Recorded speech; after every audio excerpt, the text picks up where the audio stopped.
about 3 weeks since EVO France as I'm recording this video, and obviously you can tell by the title what we're going to be talking about today. What's my performance at EVO France? It's been 3 weeks more or less since EVO France, and I think every stream since then, I know every stream since then, I have had someone come to my chat and sort of make some kind of comment about you did shit EVO France, you got bodied at EVO France, blah blah blah, whatever, all this shit.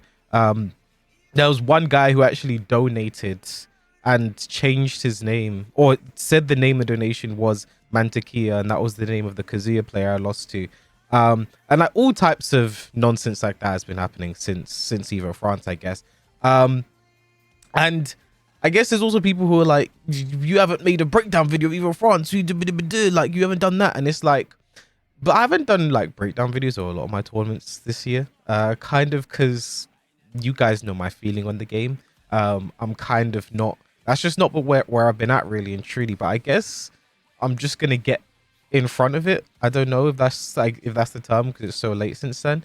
But like, yeah, obviously my EVO France wasn't great, not really my best performance. I think the only thing that kind of upsets me, I guess, about this EVO France more than anything is I didn't really have a statement win, or like a win that I could walk away with. Okay, I did all right, I can go home, right, in this EVO France. Because funnily enough, every EVO this year I have finished 33rd. Quite interesting, bit of consistency there from me. But in those other EVOs, I at least had a win. You know, EVO Japan, I had the win against Book. That was really happy with. EVO Vegas, I had a good win against Keisuke, was very happy with that because that one was sort of like we played each other a couple of times in this game, and like I finally got the win based on like sort of reads I had from the few times we played before in tournament. But this EVO France, like, even though again same finishing, I didn't really have anything to like, I don't know, I didn't really walk away with much, right? Like sort of who I am, like how I am as a competitor is like, I don't know, like just having something to latch onto and be like, okay, that's good motivation for the future. There wasn't really that much for me this tournament, I guess. And obviously, like, one thing I said as well going into EVO France is like I wasn't expecting anything great for myself, really and truly. I hadn't been playing the game as much. I wasn't prepared. I wasn't liking the game, really and truly. These are not excuses, by the way, like I've seen people trying to say, like I'm trying to make excuses like, oh, he knows, like, no, like just Jenny, that was just how I was feeling, right? Because again, I always preface that by saying, but I'm also someone who hates losing. I despise losing. I hate it a lot. I'm a competitor. It's what I do. I really hate losing. So I would never go in expecting to lose, but I knew going into EVO France just would not be my best performance. So if we take a sort of look at my path as well, like after I got dropped down to losers. So I had this one here. This one was funny because I believe this was a Claudio player, and he won the first game because my buttons were set incorrectly. Like I have bind set and I set them like almost completely wrong. So I had to play that entire first game, and I dropped the game winning combo because I used the bind that wasn't correct. Like that was just muscle memory kicking in. But then I had to fix that. Then went ahead again. Then I made this day 2, and then here was my day 2. Pretty clean run here. This was the Aspire Lily player. I actually played against John Ding on stream. Dev KO. This was a very strong Brian player from the UK. This was actually a very close set. I think the closest I came, like I think I was very close to losing the set, but ended up winning it. And I think this guy's name is pronounced Zeus. He's a Greek Lars player. I played him in ranked. You might have seen me playing him in ranked a few times. And then Leonidas Strong Maltese Eddie player. Like my loser run was like completely fine for the most part. This was definitely my sketchiest game. But I just realized my camera's not on as I'm speaking, so I don't care. I'm still using this footage. But yeah, this was like a pretty clean run. It's very weird for me because for some reason it's like it's only when I go down into losers that I can actually start to play the game properly, I guess. Like I don't know if you guys remember my CEO run this year in losers was like one of my most I think one of my most notable losers runs I've had in a long time. Was like double peeling Joey Fury. Like that was a ridiculous loser run. I never wanted to experience anything like that again. Just like back to back like killers, and just knowing that one loss and you're out. I think the first game I had to play on like day 2 as CEO. My first game was like Fergus in losers bracket. Like I never want to do that again. But yeah, and then I knew I was through to round 3, and then I was kind of like, okay, I'm still moving strong. I'm into round 3. I'm in top 32-ish territory. I think I still have a good shot for getting like top 16 and moving on. And then I knew I was playing the loser of LowHigh and Sin. So actually watching that game on stream, looked like LowHigh was winning, but then suddenly Sin started to turn around and Sin ended up winning that set. And then for me, that was like a big like moment, right? Because again, Sin, this is a very manageable task for me. I have a very lot of experience against him in ranks, a lot of experience against the character. Like typically someone who I know I'm going to play against, I should be okay. And more than anything, one thing I find is important is just having experience, right? Like I have experience against him, so I have things I know I can pull from. But then it was going to be LowHigh instead. And I remember when we saw them, because I was watching, I think with Joker and Arslan and Gosane, we was all watching, right? And then I saw just like turn to them and just like, it was like, you know, the sitcom look at the camera moment. It was one of those sitcom look at the camera moments. Like I was like, okay, so this is what we're doing. So I knew who my next game was going to be, and it was going to be LowHigh. And actually, we will obviously be looking at the game here. For some reason, I can't find any VODs of EVO France on day 2.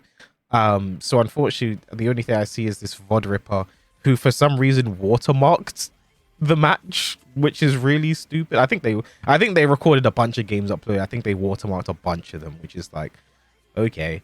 But yeah, I knew it was going to be LowHigh moving forward. And I guess sort of like how I was looking at that going into is LowHigh is someone who I've always known is a very difficult matchup for me. In like sort of the way Tekken works, I think especially when I look at the pro scene as well, there are certain players who I just know for a fact their playstyle is very bad for my playstyle, and that's just how the game works in general, right? It's why you could see, for instance, like, you know, you could watch something that LowHigh could beat Sin, and then I could beat Sin after that, right? Like, it doesn't mean that I'm better than LowHigh because I beat the guy that beat him, but it's more a case of the way the match. It's like you gotta watch MMA. It's like MMA math, right? Because person A beat person B and then person B beat person C, that doesn't mean that person A is better than person C. Like, a lot of it is just like interpersonal matchups between the two.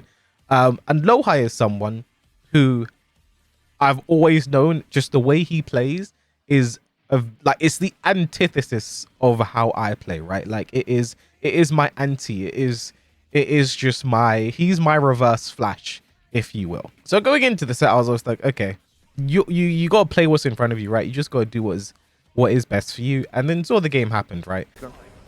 We'll just go through it, right? So round, actually not the worst round. I got down forward 2 counter. He did down forward 1. I think that might have been forward 2, just a weird misinput there. Dash into the CD3. Like, again, like, I think one thing I like to do very early on as well is not let my opponent feel comfortable. And that was kind of like, you could see from my start here, right? Like, the CD3 hit, continue, stay in his face, keep the pressure. Down 3+4, like, again, it was very stay in his face. And I like to see how people react to down 3+4 as well. Like, are you going to let me play a bit more loose with the frames and do back 4 and down 3-4? Because if he jabs in this situation, most of Hwoarang's best buttons lose after down 3+4 and hit.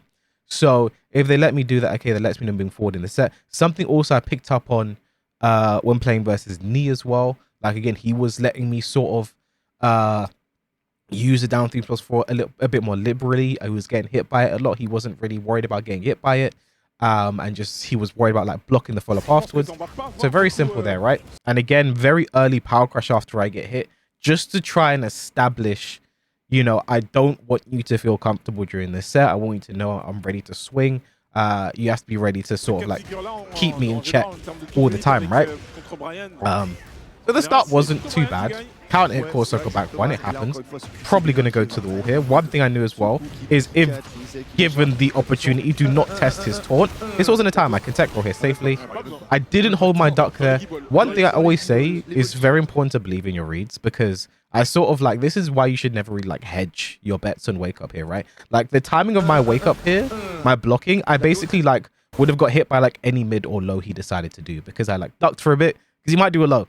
But I was like, okay, let me get up and block. And then right. So just believe. I thought he would do the low here. I didn't really believe in it though. So I got hit. End of the first round, right? I was so surprised that forward 3 had hit me there and it was still counter hit. Again, I knew I could tech roll hit. I remember I felt so good about that cross circle back 1 duck as well. I was like, I have a read. I remember feeling so good about that. I thought I was the guy after that, right? That was probably a skyrocket for me that I messed up. This taunt in. Again, like one thing I'm not doing, and I'll get more into it in a bit, is just like not really playing like any kind of small Tekken with him, right? And they're punishing. I think that might have been a down back 4 for me, but back 4 punishes. It is unsafe now. Something I'm still getting used to, by the way. Yeah, I know. Okay, the taunt jet uppers, they are live. And then this is something that like it's so weird to me because like people I've seen, so like again another focus on this video will just be like the reaction, I think, to my EVO France endeavors. But I've seen some people are like, Chaos is a fucking moron. Why would he ever run up and do a -19 move there? He is so silly. He is so stupid. Now anyone that actually like knows the game and knows the character or has played the character knows exactly. I wanted quarter circle back 3 here. I wanted to do the throw, but I got back 3. It's a very unfortunate misinput that happens very often. There are times I want to do the throw and get back 3. There are times I want to do back 3 and I get the throw. It happens. What I didn't anticipate was him being so ready to punish with a jet upper, right? Like that's not something, because back 3 is a very fast move. In terms of like the people very often will see it and like, oh, I don't know how to punish it, right? But LowHigh was ready to punish with a jet upper instantly, right? And it was kind of like the beginning of the end for this, right? Like Tekken to taunt up forward 2. Like I was like, oh gosh, we're going around the world. Floor was broken. He still has heat. Takes me to the wall. Like this was absolutely something. I thought I was dead here, by the way. And I was actually also, part of me was also having flashbacks because when I played versus Knee at EVO Vegas, it's so crazy because I had a nickel for every time I lost to a DRX member in the loser side of EVO to get 33rd. I would have 2 nickels. But I was kind of having flashbacks to how things went with Knee, right? Because that was how that set started. Was how this set started was how my set with Knee ended, right? Like I started very well versus Knee. You remember, like the first 2 games versus Knee could have been mine. It could have been a 2-0 victory. But towards the end, like he had reads on my timing, on when I wanted to come in and what I wanted to do, and that is how this set felt. I felt like a continuation again because LowHigh was watching my set versus Knee as well, and it very much felt like, you know, the same timing I was still doing wasn't mixing up in that final game there, was what was getting me killed in this game, right? And again, what Gosane was telling me there was you just need to start playing the small Tekken, right? Like down forward 1. Jab, you need to start establishing your offense. I think he was completely right. What was happening in me was just a little bit of what'd you say? I think I was just a little bit gun shy, really and truly, right? Like I wanted to get something big. That's just like how I am, I think, as a player as well. Like I need to get something off, right? But you know, just start playing the game. Again, the low parry there. I think it was that could have been a reaction as well. LowHigh's reaction to something. Famously, when we talk about we have to play this player, do not test their reactions. LowHigh is one of those players. But now I'm in the wall here, a taunt situation. I thought I was getting jet up in there, by the way. But running duck on the throw as well. And again, this is my problem here as well. And I think, again, came back to the 3rd game versus Knee. I just think the timing was such a huge issue, right? Like it was very. I really thought I was getting jet up at that, right? Like he's -10 dash in for the throw. Like again, what I was doing a lot versus my 3rd game is Knee is like sort of dash in that down 3-4, right? And now I'm doing dash in here throws, similar, like or similar block reaction. You just duck both things really and truly. And again, he was probably looking for the down 3-4 here. Great reaction there. And I was dead, and I was like, okay. Like again, I wasn't really again, Gosane said I didn't really get a chance to establish my offense in this game, right? So again, again, you go back to I'm not really playing that game. That again, the advice he gave me, fantastic, but I'm not really playing that game. You see the down 3+4, down 4-2. Like again, just not starting correctly. Almost got torn up at that. Directement. Again, that was probably a skyrocket. There's a down forward one. There's the jabs. Again, it did feel like as well. Well, I've started using Scyther for a lot more recently. And sometimes it's great, sometimes it's not. And I think it's important for me to establish when it's not. And this is one of the sets it wasn't, because I do think it is like it is borderline reactable, could be fully reactable with the way LowHigh was reacting to it. Should have been a jab there. Would have been able to block the power crush afterwards. Run in down for 2. I did round sub at 2 that he just jabbed for 3. Like again, you just see that whiff punish as well. Like again, it was just one that was like, okay. I was like, okay. This is what we're doing here, man. Like I wasn't allowed to make a mistake. And if you are familiar with my Tekken, I can make mistakes, right? But I was not allowed to. Anything was punished. Everything was, and I think again, misinput there. I probably did RFF forward 3, back 4-3. And look, 2 counter hits again. Jab counter hit. This could have been around, just mistakes. I think just mistakes. I think a very clear indicator that I wasn't doing my best there. And the fucking pop-ups in the profile picture and whatever of bro's fucking watermarked EVO France gameplay, right? But yeah, genuinely, just not my best Tekken, and that's fine. I think I knew going into it. I think one of the biggest issues, and I think one of the biggest things separating us during the set as well, was preparation, right? Because again, we talk about how this went, right? I finished playing my games. I was through to round 3, and then I watched last thing that I watched LowHigh's game. I watched him lose to Sin, and there was like an hour break in between when we would have started playing, right? Like when the next block started, and we knew our game would be the only losers game that was on stream. And in that like hour periods, LowHigh was basically playing infested, like warming up like the entire time, like staying sharp, playing the game, whatever. Me, I was lollygagging about. And I think that's again another one of my issues when it comes to tournament, right? It's just I can be very lax. I can be very, I just wasn't focused. And again, like I'm not saying like I really like super needed to be like, if I had just warmed up, I would have been so much. But again, like I would have done better than that. Like anyone who's watched me play in tournament knows I would have done way better than I did in that game there. And again, it's not something that truly bothers me, right? Like it's not like I was like, dog, if only I played, warmed up properly, I could have, you know what I mean? Like again, going into this tournament, I kind of knew I'm not going to be playing my best Tekken. I didn't play my best Tekken. LowHigh ended up going all the way to top 8 as well. I think it was top 4 finish for LowHigh. Like, that someone, okay. Again, going into the game, I knew LowHigh is someone who is very much an issue for how I like to play the game. And we kind of definitely saw it there, right? I think the only thing to like sort of address now as well is like again, I mentioned it earlier in the video, like every single stream I have had since then, there's been someone trying to make some kind of comment. They're like, oh man, you got bodied at EVO France, LowHigh owns you, you got people literally said you got assaulted.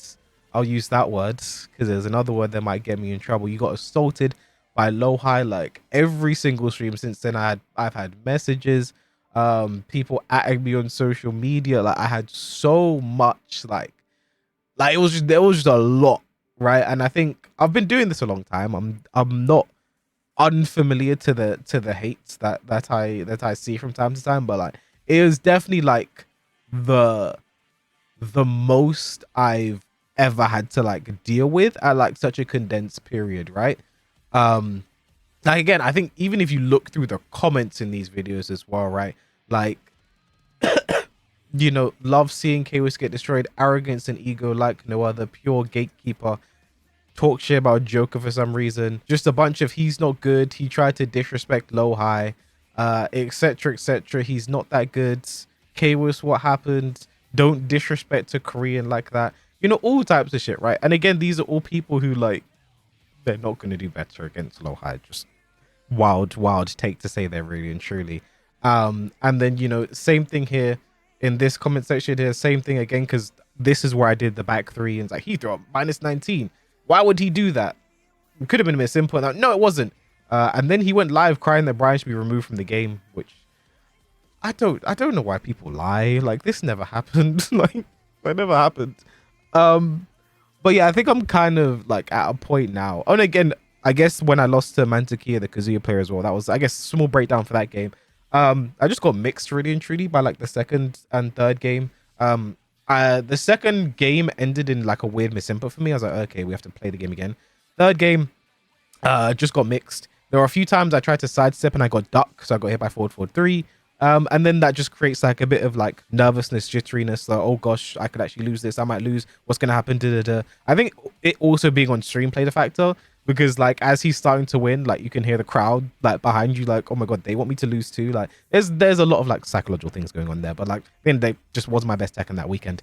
Or whenever I played, it was weird. Whenever I played on stream, it wasn't my best Tekken. Off stream, like some of these games, I was absolutely fucking flying, bro. But again, like it doesn't matter, because again, that's not what the people see. Like the narrative will always be what they saw on stream, because people aren't checking the K-Wist losers run, right? So they don't understand that I was actually flying through losers bracket, right? But like, yeah, I've seen like so much, like, you know, K-Wist isn't even a pro player, he's just a content creator, this is why he lost, a streamer versus a pro player, etc, etc, right? And to me, it's not really like, I think it will be a bit honest here. Like, I don't want to say it gets to me, because like it's not like I've not seen it before. I think what does get to me is the volume and the, what's what I'm looking for, the volume and the intensity of it, I'll say, right? Like if you look through some of these comments, like it's a lot of vitriol, and a lot of like genuine just hatred for a guy that pushes buttons on the internet. And kind of what the thing that does sort of get to me is I don't, for me personally, understand where that comes from. You know what I'm saying? Like, I'm the type of person where like I understand I'm not everyone's cup of tea. I'm a bit sarcastic. You know, I'm a sarcastic British guy who likes to make a joke here and there, and doesn't tolerate some kind of tomfoolery in his chat from time to time, and likes to shut that down. But like, yeah, I think where I'm sort of at now is I just kind of wanted to like sort of address all of it, I guess, because it's gonna keep happening. I know it is. I've been doing this for years now. But like, yeah, I just find it very confusing that, like, if you look on like Reddit, if you see YouTube comments, the stuff I've been seeing in my own chat, the messages I get, what just really confuses me is I just don't understand what I have done to inspire that kind of rage and animosity in others as well. I guess there's also the people say I downplay Hwaring. That's another thing. But again, I don't even know why that would make you mad, right? Like, you know, like I wonder what I said is that at the end of the day, if I do downplay Hwaring, what actually changes? You know, what's different now? You don't like my opinion, that's fine. I don't mind if people don't like my opinions. I can understand if people don't understand where I'm coming from with certain opinions. I think that's completely okay. I've just found like this level of vitriol and hatred, that's just what confuses me, right? And I kind of wanted to just like, I don't know, here's my analysis video of my game versus LowHigh. I got bodied. It happens. I think you put most people in front of LowHigh, this type of thing is very likely to happen. But yeah, I don't know. I think I kind of constantly live in no-win situations where when I lose, it is, aha, I told you he was carried by Hwaring. He's not that good. He's just a content creator. When I win, bullshit, carried by Hwaring, blah, blah, blah, blah, blah, etc., etc. Like, again, I don't even know where like the arrogance and confidence, the arrogance and ego thing also comes from as well. Because like, I don't even like sort of brag and boast about my wins even that well as well, right? Like, I think like I guess as part of the thing, like, again, a no one, I think that's what leads to people being like, okay, he's not that good, just a content creator. Because like, I don't know, if every time I beat a great player in tournament, I posted a video, I said something about that, like, I think I don't know what, even where I'm going with this point. Just in general, I don't know what the point of this video is, because it's not going to stop. I'm not asking these people to stop. I guess if you are one of those people, I would just like to know what makes you believe the things that you believe about me, really and truly. Like, I'm just a guy pushing buttons on the internet. Happens to be kind of decent at a video game, and here I am. You know, is it the jokes? Do I make bad jokes? I don't know what it is. Is it my lack of tolerance for nonsense that people will do in my chat sometimes? I don't know. I don't know what it is. Maybe that's the point of this video. If you're one of these people that will leave a comment like this, why do you hate me? I don't know. I don't really care. Like, again, I'm someone who completely understands, like, people aren't gonna like everyone. People are just gonna not like people sometimes, and that's fine. I just don't know what I've done to inspire the vitriol, you know. And again, it's not gonna stop. This is turning into a bit of a yap session, ain't it? A bit of a therapy session right now, isn't it? But yeah, it's not gonna stop, and I understand that. But yeah, I guess just sort of like, I guess because I don't really talk about it on YouTube as much. On stream, I will mention it. But on YouTube, I don't really say as much about it. But like, yeah, just like, are we raising awareness? I don't know what we're doing here. I don't know what the point of today's video is, really and truly. But yeah, appreciate you guys for watching this video, especially if you made it this far. Fucking holy yap session. But yeah, appreciate you guys for watching this video. Please like, comment, subscribe if you enjoyed, and I'll catch you guys in the next video.